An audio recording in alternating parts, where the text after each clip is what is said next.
who wins the upcoming election, one of the biggest winners thus far in the presidential campaign has been Jon Stewart. He seems to be everywhere. His daily show on Comedy Central has become must-see television for news junkies and politicians alike. Now he's kicked up some dust by going after the shouting matches that pass themselves off as cable news. In a boilerplate campaign of prefabricated speeches and talking points, Jon Stewart is never on message. And when things get too serious, he's America's favorite political commentator. What's your favorite moment of the campaign so far? Just every moment with Dick Cheney has been my favorite. Here's what I wonder about Dick Cheney, and the reason that maybe they keep him only in loyalty oath audiences is if he becomes angry, I do believe he turns into the Hulk.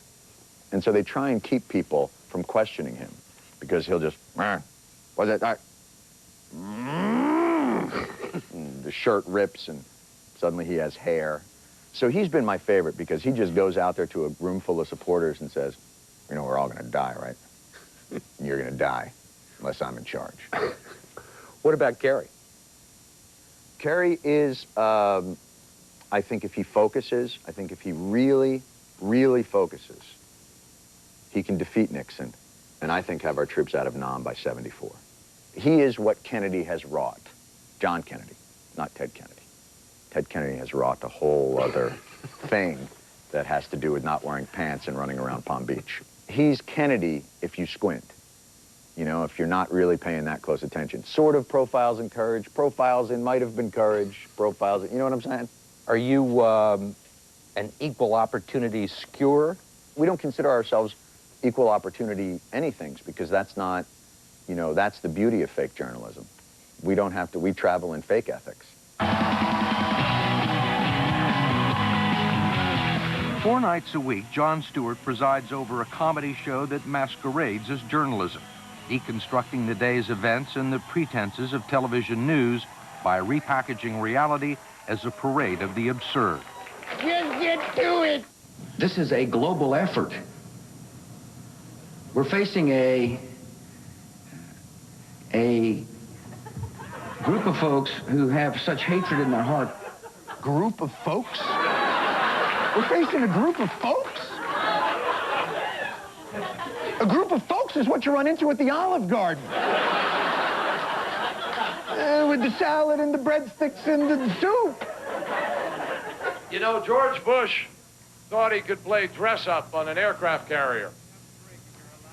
And he thought he could stand up there in front of a big sign that said, "Mission accomplished."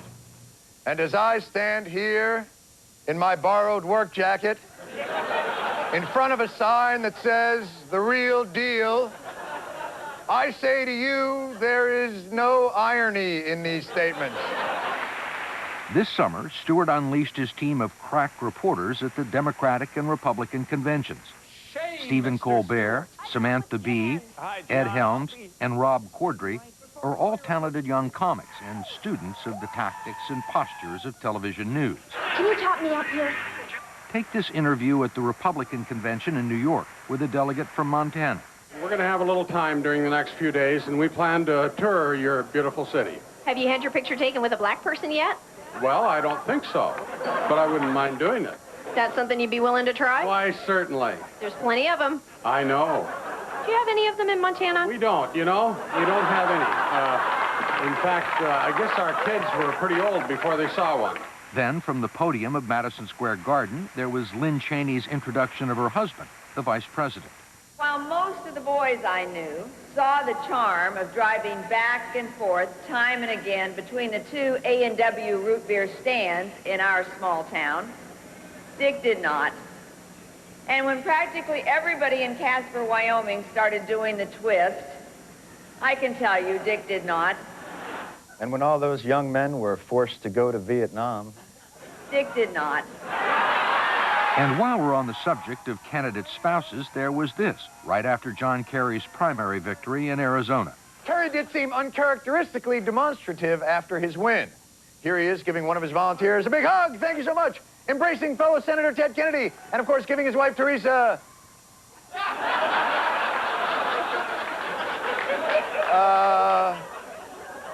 an accidental running into. With material like that, The Daily Show's ratings are up 22% over last year. They even scored a journalistic coup when Senator John Edwards chose The Daily Show to make a major announcement. Well, I am on your show to announce that I am a candidate for President of the United States. And I guess I should probably tell you now, we're a fake show.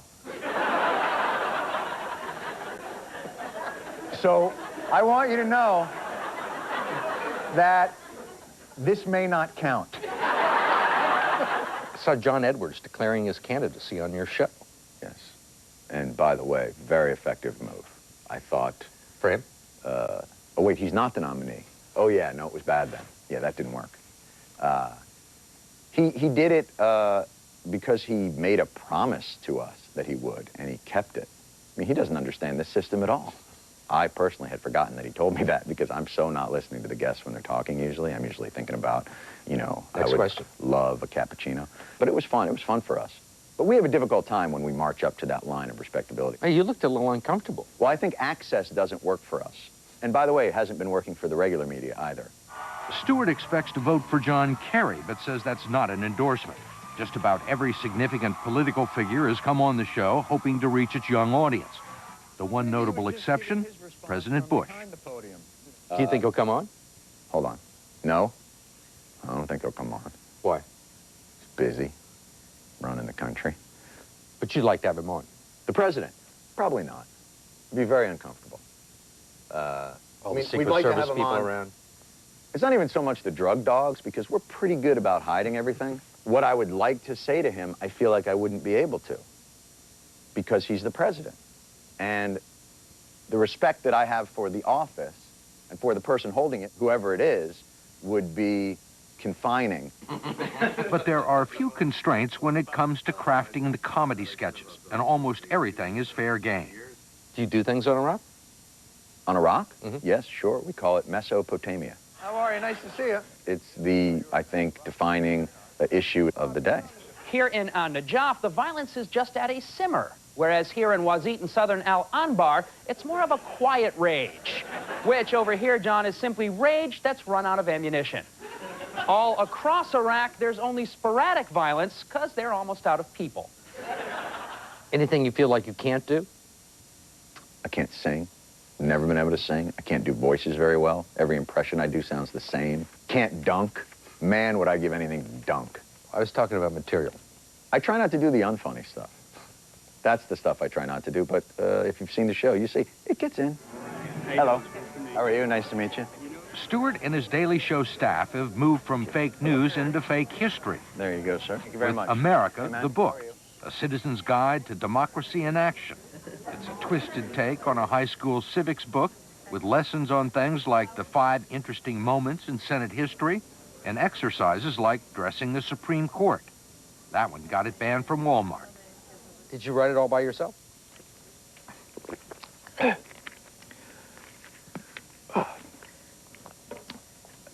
Here's the thing. I'm more of a delegator. I like to come in, have half a melon, sit down, go through the papers. They'll bring me the stuff, I'll edit. No, everybody worked unbelievably hard on it. Do you get all the money, or do they get part of the money? Yeah. Well, they don't, when you say the money, we work here on a barter system. So what they get are beads, which they can turn in for drinks. It's a lot like Club Med. And there'll be lots of beads to go around. The book is currently #1 on the New York Times bestseller list. Thank you. And Stewart Stark continues to rise ever higher. Hold that one. With 2 Emmy Awards this year, Perfect. That's good. even the cover of Rolling Stone. Certainly you've become a much bigger deal. Oh, I'm 6'2". 6'2", 185. We're certainly getting more attention, that's for sure. The Television Critics Association gave you its award for Best News and Information Program this year? We'd always sworn we're taking 60 Minutes down. You, Frontline, all you guys, you're meat.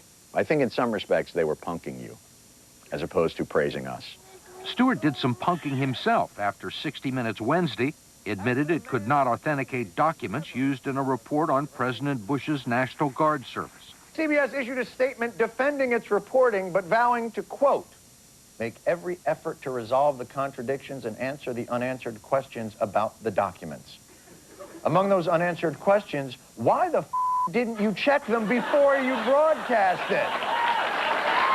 I can't believe that the National Guard memo scandal is the only scandal in 4 years that has gotten elevated to the status of having a gate attached to it. Rather gate. For God's sakes, we launched a war based on forged documents. That doesn't get a gate.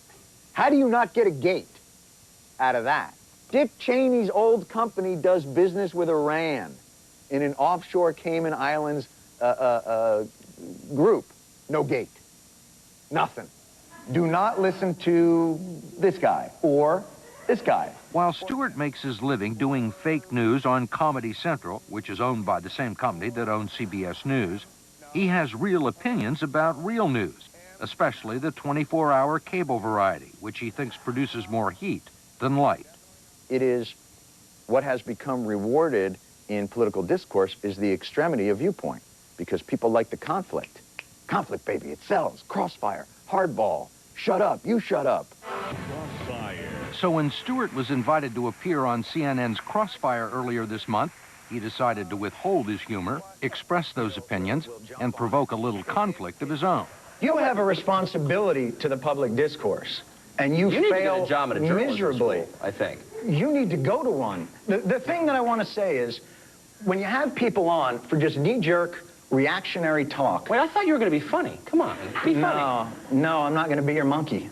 Some saw it as a sign that Stewart may be taking himself too seriously. Others congratulated him for speaking his mind. In any event, when it comes to the media, no one can accuse him of playing favorites.